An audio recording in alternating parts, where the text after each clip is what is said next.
The very next day, Omboloy offered me full-time employment with that company. The very next day, with benefits. I had, my own area to work.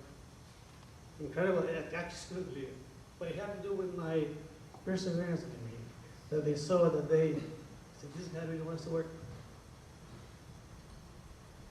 And I was with them for 8 years, Omboloy. I went through the name change to Exxon. And I ended up, when I left Exxon, I ended up in computer operations. But the reason I left Exxon is because we had a mishap, our family. Our house caught on fire. We lost everything we had. And being that we're from Laredo, I made the decision to go back home, my wife's house, her hometown. And I stayed there. And we had to start all over again. And ExxonMobil, Exxon at the time didn't give references to anybody. And to this day, that's still the policy. But I was going to go work at a bank in Laredo, Texas, back in the mailroom. And I told that to my boss. He said, well, I'm sorry. I said, well, after what happened to me, they wouldn't let us. You know what? Give me that paper. He turned it around like that. Throw some stuff in the back. Here, take this thing. They're going to hire you. Surely they hired me at the bank. I was a mailroom clerk, and when I left the bank, I was a purchasing director for the Red National Bank in Laredo, Texas. But while I was at the bank, there were since I was in purchasing, salesmen would come see me. And many of them would tell me, what are you doing behind the desk? Your place is being out there selling. You're a born salesman. Why aren't you doing that? I said, I never tried, but in reality, I had been in sales all my life. When I was selling those oranges, I was on the streets, begging people to buy my product. So I said, come on, work for me. I'll train you, I'll teach you my product. So I did. I left the bank, and he took me to Divine, Texas to train me. I was selling janitorial supplies, chemicals, and he taught me everything, and I was very successful. But he made one mistake with me. He told me how much money he was making. I said, well, if you can do it, I can do it. So I set up my own business in Texas. I combined janitorial services with janitorial supplies. And then we were sweeping parking lots with sweepers that we had. We had at one time 30 employees in the Laredo, Texas working for us. We had several contracts, different banks and things like that. But I continued to work even though we had a business. And as I was selling my product, I went to offer my product to a terminal manager of Southwestern Motor Transport. It's a freight line company.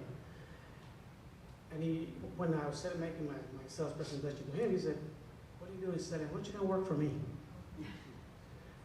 Hell, here we go again.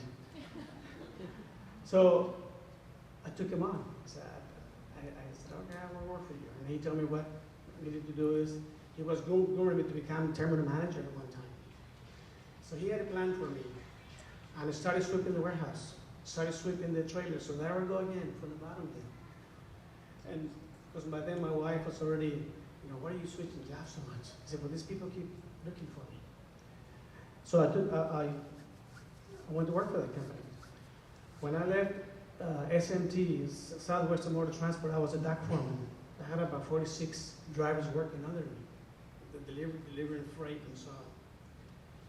But then this man, David Douglas, wherever he might be now, he always received his freight at SMT. Since I was a dock foreman, he would come to me and say, Lupe, where's my freight? I'm looking for it. And every time he would come, and I do this with everybody, I will always give him the best service. Yes, sir. No, sir. Let me find it. I'll get it for you. Let me call you back. I'll let you know. Always give him follow-up. And he liked that about me. But one day he was going to be promoted to Dallas to for the same company, just to make a position. He said, look, I'm looking for a salesman. I said, you're looking at one right now? He said, well, I've known that He said, would you come work for me? I said, oh, well, no, wait a minute. I've changed so many times. My wife's going to kill me if I change again. So I said, I like what you're offering, but I want to get my wife involved. I said, okay. We go out to dinner. He wined us and dined us, and he took good care of us. But sure enough, against my wife's better wishes, I went ahead and took the job. But his job was in the oil field. I was no longer doing any banking. I was no longer doing any janitorial service. I was going to be in the oil field. And that entailed giving me a pickup, a company pickup, to drive it and go sell what's called the drill bit, the part that actually drills the well. That's what I was selling in Laredo, Texas. And I had two strikes against me. Number one, I was a Hispanic. I was entering a white man's world. There were no Hispanics selling at that time. There were Hispanics working on the rig floor, doing the dirty work. They were all dirty and worked long hours and stuff like that. But me, I was in sales. But this guy believed in me that I could do it. And the other one that I had, the other strike I had against me was the product that I was selling wasn't very good. So I had to overcome those two adversities. You know, the product and the fact that I was a Hispanic. There were times where I go to the drilling site, the location, with my pickup, with my loaded full of bits in the back, and I would knock on the company man's trailer, and he would see me and close the door on me. What do you want? I was, you know, I'm with the company was a retool company. Just slap down. No, so, you know, I made the wrong choice. Whether I made it, whether that in fact, you know, was going to help my future and my family. I stuck with it. After the first year, I had a name out there. I was working in Webb, Zapata County. I'll never forget that I spent 9.5 years in the field, and I wore out 11 pickups, more than 1 year. And during that time, I became the company's #1 salesman in the whole United States, 3 years in a row. And they gave me all kinds of prizes. They gave me a big check one time, and I was so excited. But I never forgot my parents, to this day. And then they said, you know, Lupe, you're so good at selling, and you're also so good at playing golf. We need you in Houston.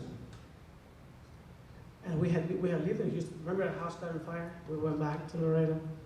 I said, I don't know why one wants to go back, because of the bad memories that we had.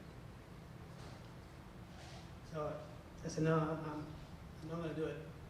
They offered me 3 promotions to come to Houston. One was to Lafayette, and I turned them all down. I turned them all down because I knew that my wife would never want to leave.